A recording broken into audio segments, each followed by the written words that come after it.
महायुद्ध समाप्त हो चुका था। जगत को त्रास देने वाला रावण अपने कुटुंब सहित नष्ट हो चुका था। कौशलाधीश राम के नेतृत्व में चहुओर शांति थी। श्री राम का राज्याभिषेक हुआ। राजा राम ने सभी वानर और राक्षस मित्रों को ससम्मान विदा किया। अंगद को विदा करते समय राम रो पड़े थे। हनुमान को विदा करने की शक्ति तो श्री राम में भी नहीं थी। माता सीता भी उन्हें पुत्रवत मानती थी। हनुमान अयोध्या में ही रह गए। श्री राम दिन भर दरबार में शासन व्यवस्था में व्यस्त रहे।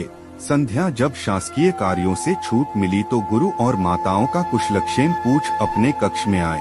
हनुमान उनके पीछे पीछे ही थे। राम के निजी कक्ष में उनके सारे अनुज अपनी अपनी पत्नियों के साथ उपस्थित थे। वनवास, युद्ध और फिर अन्नत औपचारिकताओं के पश्चात यह प्रथम अवसर था जब पूरा परिवार एक साथ उपस्थित था।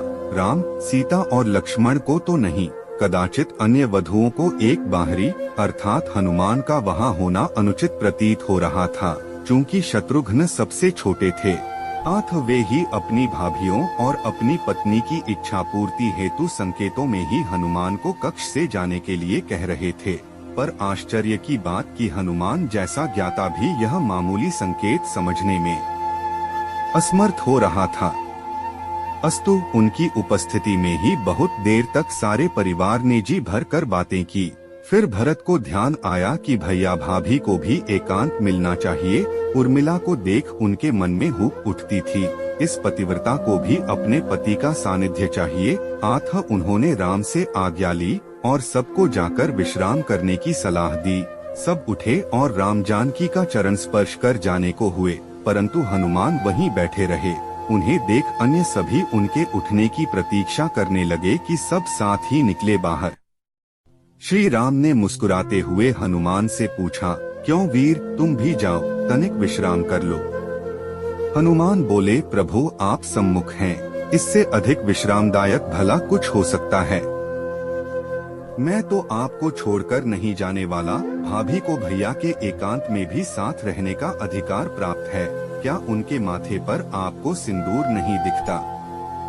हनुमान आश्चर्यचकित रह गए।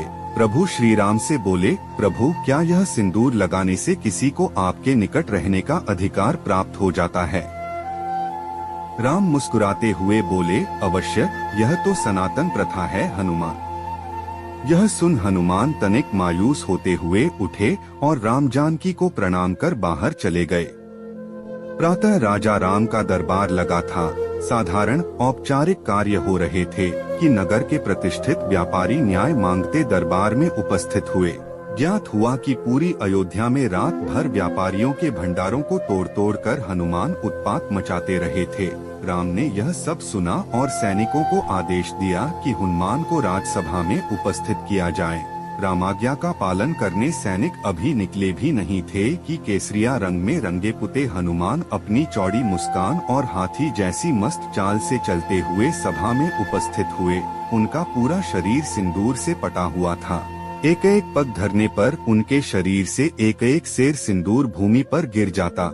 उनकी चाल के साथ पीछे की ओर वायु के साथ सिंदूर उड़ता रहता। राम के निकट आकर उन्होंने प्रणाम किया। अभी तक सन्न होकर देखती सभा एकाएक जोर से हंसने लगी। अंततः बंदर ने बंदरों वाला ही काम किया। अपनी हंसी रोकते हुए सौमित्र लक्ष्मण बोले, यह क्या किया कपिश्रेष्ठ? यह सिंदूर से स्नान क्यों? क्या यह आप वानरों की कोई प्रथा है? हनुमान प्रफुल्लित स्वर में बोले, अरे नहीं भैया, यह तो आर्यों की प्रथा है। मुझे कल ही पता चला कि अगर एक चुटकी सिंदूर लगा लो तो प्रभु राम के निकट रहने का अधिकार मिल जाता है, तो मैंने सारी अयोध्या का सिंदूर लगा लिया। क्यों प्रभु, अब तो कोई मुझे आपसे दूर नहीं कर पाएगा न? सारी सभा हंस रही थी और भरत हाथ जोड़े अश्रु बहा रहे थे।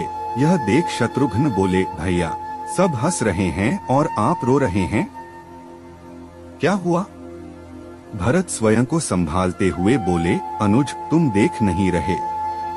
वानरों का एक श्रेष्ठ नेता वानरराज का सबसे विद्वान मंत्री, कदाचित संपूर्ण मानव जाति का सर्वश्रेष्ठ वीर, सभी सिद्धियों सभी निधियों का स्वामी, वेद पारंगत, शास्त्र मर्मज्ञ, यह कपिश्रेष्ठ अपना सारा गर्व सारा ज्ञान भूल कैसे राम भक्ति में लीन है। राम की निकटता प्राप्त करने की कैसी उत्कंठ इच्छा, जो यह स्वयं को भूल चुका है। ऐसी भक्ति का वरदान कदाचित ब्रह्मा भी किसी को न दे पाए। मुझ भरत को राम का अनुज मान भले कोई याद कर ले, पर इस भक्त शिरोमणि हनुमान को संसार कभी भूल नहीं पाएगा। शिरोमणि हनुमान को बारंबार प्रणाम।